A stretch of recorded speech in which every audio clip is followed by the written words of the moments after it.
What is the view? What has the EU said in reaction to all of this in the last 24 hours or so?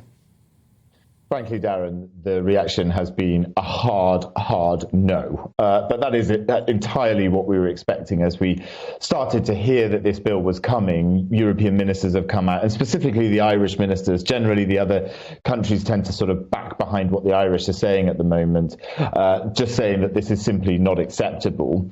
Yesterday, interestingly, Maroš Šefčovič, who's the vice president of the European Commission and their sort of Brexit commissioner, when the bill was being tabled, it was meant to be tabled at one point in the evening, and he had scheduled a press conference to come out and speak about 20 minutes after it was meant to be proposed in the Parliament in Britain.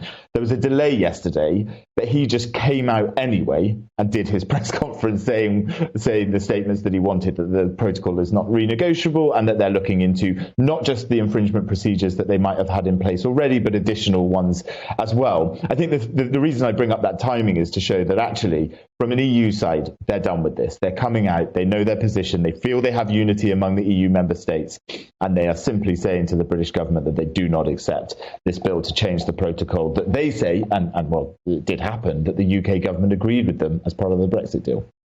Indeed, and that is undoubtedly true. Many would point to the fact that it's not been working. What next, though, for the EU, in the sense we talk about legal action? There's much talk here about a kind of trade war. Do you think that seems unlikely, though, Jack, given the fact that all economies in Europe are under an awful lot of pressure at the moment because of inflation, the war in Ukraine, that neither side essentially can afford a trade war?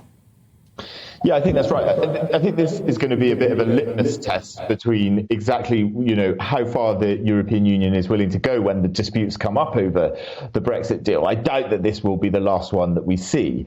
So what happened is back in March 2021, you'll remember, Darren, there was legal infringements that started to be penned in the European Commission when the British government started to proposing that they would extend grace periods on certain products that were travelling in and out of the EU single market.